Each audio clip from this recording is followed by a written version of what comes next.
As we heard earlier in the newscast, François Legault has announced his resignation as Premier and leader of the CAQ. He says he will stay on until a replacement is chosen. Now, joining us now is Salim Idrissi. He was a senior political advisor in past Liberal governments and now works as a political analyst and consultant. Thank you so much for joining us tonight.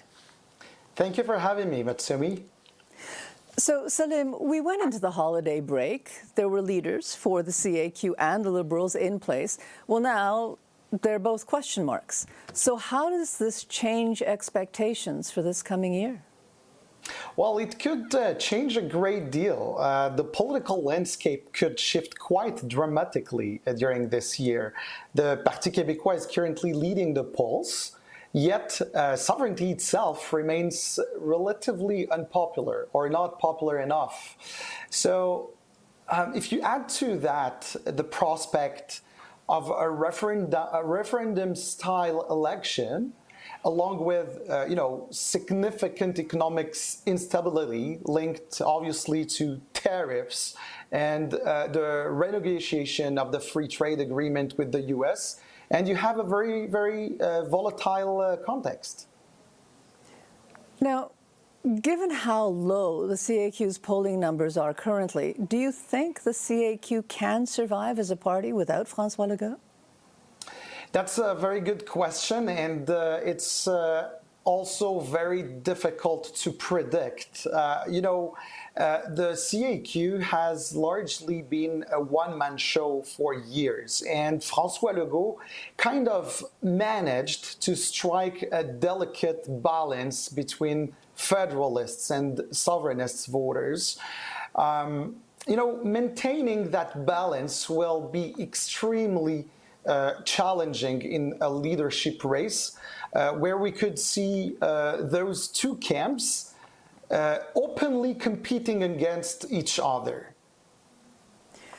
What names are being circulated now as potential leaders? Well, we've been we keep hearing the names of Simon Jolin Barrette, the current Justice Minister, and Geneviève Guilbeault. She is Minister of Municipal Affairs.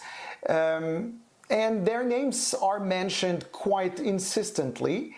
That said, economically focused profiles such as Christine Fréchette or Éric Girard could also emerge, especially given the current economic context.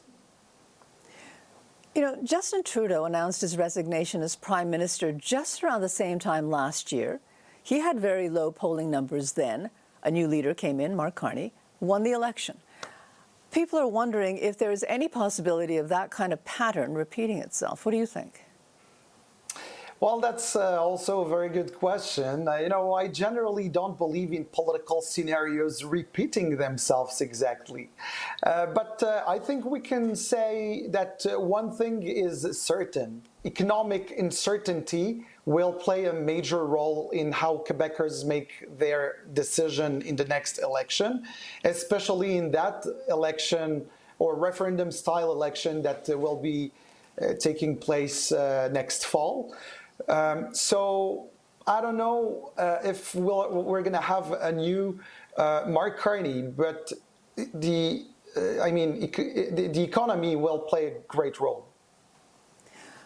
There is a lot riding on this election. A lot of people are saying this is going to be a very important one for Quebec. Yeah, definitely. Absolutely critical year. This is an election year, and we're heading toward that will essentially be a referendum-style campaign in a highly unstable and unpredictable economic environment. It will undoubtedly be a defining political year for Quebec and Quebecers, that's for sure. Okay.